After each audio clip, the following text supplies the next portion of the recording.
Hello friends, હું જ્યોતિ કચ્ચર સુરતથી. આજે હું તમારી સાથે સ્ટ્રીટ ફૂડ ભૂંગળા બટાકાની રેસીપી શેર કરું છું. મેળામાં સૌથી વધારે વેચાતું આ સ્ટ્રીટ ફૂડ ખાવામાં એકદમ ટેસ્ટી ચટાકેદાર લાગે અને ઘરમાં હોય એ જ સામાન વાપરીને ઓછી મહેનતે ઝટપટ બનાવી શકાય. તો ચાલો આજની આ મજેદાર રેસીપી શરૂ કરીએ. બટાકાનો મસાલો બનાવવા માટે આવી નાની સાઇઝની 15 નંગ બટાકી બાફી લીધી. એની ઉપરની છાલ ઉતારી લઈએ. દરેક બટાકીની છાલ ઉતારી લીધી. હવે એક એક બટાકી હાથમાં લઈ એને રફલી આ રીતે નાની નાની ટુકડીમાં કાપી લઈશું.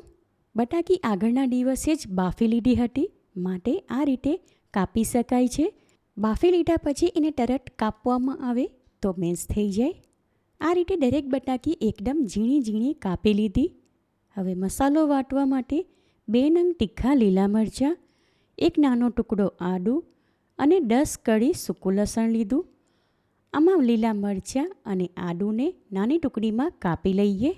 મસાલો વાટવા માટે એક નાનું મિક્સર જાર લીધું. મિક્સર જારમાં લસણ વાટ્યું હતું, માટે ધોયા વગર જ લીધું. હવે એમાં આ લીલા મસાલા લઈને વાટી લઈએ. વાટેલા મસાલામાં 1 ટેબલસ્પૂન કાશ્મીરી લાલ મરચું, સ્વાદ પ્રમાણે 1 પ્લસ અડધી એમ ટોટલ 1.5 ટીસ્પૂન મીઠું અને 2 ટેબલસ્પૂન પાણી ઉમેરું છું. હવે જારનું ઢાંકણ બંધ કરી આ બધું ગ્રાઇન્ડ કરીને એની પેસ્ટ બનાવી લઈએ. જરૂર પ્રમાણે મિક્સર જારમાં બીજું 1 ટેબલસ્પૂન પાણી ઉમેરી મસાલાની પેસ્ટ તૈયાર કરી લીધી. આગળના સ્ટેપમાં એક કઢાઈ લઈને સ્ટવ ઉપર ગરમ કરવા મૂકી.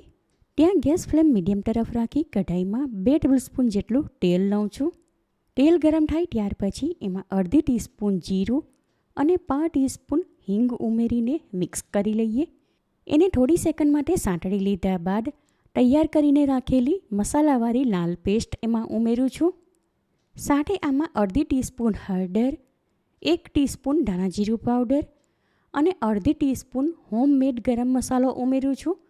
મસાલો વાટ્યો ત્યારે જ એમાં મીઠું ઉમેરી દીધું હતું, માટે આ દરેક મસાલા તેલ સાથે મિક્સ કરીને સાંતળી લઈએ. મસાલો વાટ્યો એ મિક્સર જારમાં 2 ટેબલસ્પૂન જેટલું પાણી લઈને હલાવી લીધું હતું, એ આમાં ઉમેરું છું. હવે થોડીવાર માટે કઢાઈ ઉપર ઢાંકણ લગાવીને મસાલો કૂક કરી લઈએ. લો ફ્લેમ પર 2 થી 3 મિનિટ માટે મસાલો ઢાંકીને થવા દીધો.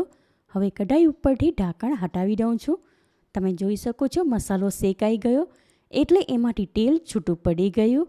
હવે આ ટાઈમ પર આમાં કાપેલા બટાકા ઉમેરું છું. સાથે આમાં અડધા લીંબુનો રસ અને 1 ટેબલસ્પૂન જેટલી ઝીણી કાપેલી કોથમીર ઉમેરી બટાકા સાથે બધું સારી રીતે મિક્સ કરી લઈએ. હવે થોડીવાર માટે કઢાઈ ઉપર ઢાંકણ લગાવી દઉં છું, એટલે બાફેલા બટાકામાં બધા જ મસાલાના ફ્લેવર સારી રીતે આવી જાય. 7 થી 8 મિનિટ માટે લો ફ્લેમ પર બટાકા ઢાંકીને થવા દીધા. વચ્ચે એકવાર કઢાઈ ઉપરથી ઢાંકણ હટાવીને એમાં હલાવી લીધું હતું. હવે કઢાઈ ઉપરથી ઢાંકણ હટાવી દઉં છું અને એમાં હલાવી લઈએ. ફ્રેન્ડ્સ, આમાં ટમેટો ફેરવું છું ત્યારે એમાંથી મસાલાની એટલી મસ્ત સુગંધ આવે છે, મોઢામાં પાણી આવી જાય. મસાલેદાર બટાકા તૈયાર છે, માટે એમાં 2 ટેબલસ્પૂન જેટલી ઝીણી કાપેલી કોથમીર ઉમેરીને મિક્સ કરી લઈએ. ત્યાર પછી આ ટાઈમ પર આ શાક એકવાર ટેસ્ટ કરી લઉં છું. બટાકા એકદમ ટેસ્ટી ચટાકેદાર છે, એમાં કંઈ પણ ઉમેરવાની જરૂર નથી, માટે ગેસ ફ્લેમ ઓફ કરી દઉં છું. ત્યાર પછી આ શાક કઢાઈમાંથી એક બીજા વાસણમાં કાઢી લઈએ. તૈયાર કરેલા મસાલેદાર બટાકા એક થાળીમાં કાઢી લીધા, એટલે જલ્દી ઠંડા થઈ જાય. સાથે મેં અહીં માર્કેટમાં તૈયાર મળે એ ફ્રાય કરેલા ભૂંગળા લીધા. ભૂંગળા એકદમ ક્રિસ્પી કુરકુરા અને એક સરખી સાઇઝના છે. સાથે મેં અહીં ખજૂરની ગોળ આંબલીવાળી મીઠી ચટણી અને બેસનની ઝીણી સેવ લીધી. હવે એક એક ભૂંગળામાં તૈયાર કરેલો બટાકાનો મસાલો ભરું છું. એકવાર બટાકાનો મસાલો ભૂંગળામાં ફિલ કરીએ ત્યાર પછી એને તરત જ ખાઈ લેવા, નહીં તો પોચા થવા લાગશે. થોડા ભૂંગળામાં બટાકાનો મસાલો ભર્યો. હવે એના છેડાના ભાગને ચટણીમાં ડીપ કરી ત્યાં બેસનની સેવ લગાવું છું.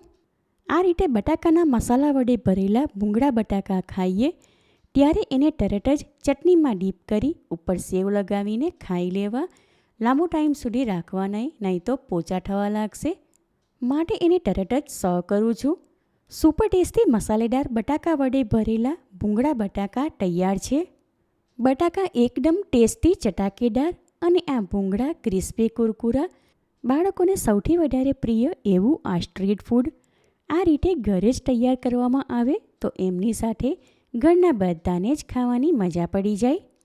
માટે બહારનું અનહેલ્ધી ખાવા કરતાં ઘરે આ રેસીપી ટ્રાય કરો. તમે મારી રેસીપી ક્યાંથી જુઓ છો અને કેવી લાગી એ કમેન્ટ કરીને જણાવો. રેસીપી પસંદ આવી હોય તો વિડીયોને લાઇક કરીને વધારેમાં વધારે શેર કરો. ચેનલ પર નવા હોવ તો સબસ્ક્રાઈબ કરીને બાજુમાં આપેલા બેલ આઇકન પર ક્લિક કરો, એટલે આવનાર દરેક નવી રેસીપીઓની જાણકારી તમને મળતી રહે. ફરી મળીશું એક નવી રેસીપી સાથે. Eat healthy and stay healthy.